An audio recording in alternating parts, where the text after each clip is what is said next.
नमस्कार दोस्तों। आज हम पढ़ेंगे फेब्राइल सीजर्स। तो सबसे पहले हम बात करते हैं इसकी डेफिनेशन की। तो डेफिनेशन में क्या लिखा है, 6 to 16 months with a temperature of 38 degree Celsius और हायर, यानी कि 6 to 60 मंथ्स, यानी कि 6 महीने से लेकर 60 मंथ का कितना मतलब हो गया, 5 साल, यानी कि 6 महीने से लेकर 5 साल का जो बच्चा होता है उसको हमें फेब्राइल सीजर्स देखने को मिलते हैं। और इसमें टेम्परेचर कितना देखा जाता है, 38 डिग्री सेल्सियस हो जाता है बच्चे का टेम्परेचर, और इससे ज़्यादा भी हो सकता है। That are not the result of CNS infection, यानी कि ये जो फेब्राइल सीजर्स आते हैं, इनका कारण CNS इन्फेक्शन नहीं होता है, और क्या है, एनी मेटाबॉलिक इम्बैलेंस, और एनी मेटाबॉलिक इम्बैलेंस भी नहीं होता है।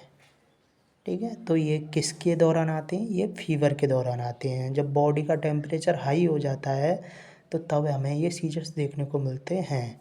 Febrile seizures occurs in 2 to 5% all children, यानी कि जो फेब्राइल सीजर्स होते हैं वो 2 से 5% बच्चों में ही देखने को मिलते हैं। यानी कि अगर हम 100 बच्चे लेते हैं तो उसमें से 2 to 5% बच्चों में हमें फेब्राइल सीजर्स देखने को मिलते हैं। अब हम बात करें इसके टाइप्स की, तो यह 2 टाइप्स का होता है। एक होता है सिंपल फेब्राइल सीजर्स और एक होता है कॉम्प्लेक्स फेब्राइल सीजर्स।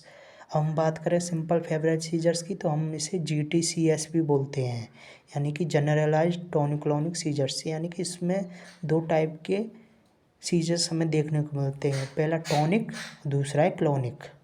ओके, अब इसमें हम ड्यूरेशन की बात करें तो लेस 15 मिनट का ड्यूरेशन होता है इसमें, यानी 15 मिनट से कम एपिसोड आता है इसमें, with no recurrence within 24 hours. और इसमें 24 आवर्स में एक ही एपिसोड देखने को मिलता है। अब हम बात करें कॉम्प्लेक्स फेब्राइल सीजर्स, तो यह क्या फोकल होता है, प्रोलॉन्ग्ड होता है, यानी लंबे समय तक चलता है, रिकरेंट होता है, यानी कि इसमें एपिसोड हमें बार बार देखने को मिलते हैं। अगर हम बात करें इसके ड्यूरेशन की तो मोर 15 मिनट होता है, यानी कि इसका जो ड्यूरेशन होता है वो 15 मिनट से ज़्यादा देखने को हमें मिलता है। रिकरेंस विद इन 24 आवर्स, यानी कि और ये 24 घंटे में बार बार हमें देखने को मिलता है, यानी कि एक से ज़्यादा एपिसोड इसमें देखने को मिलते हैं।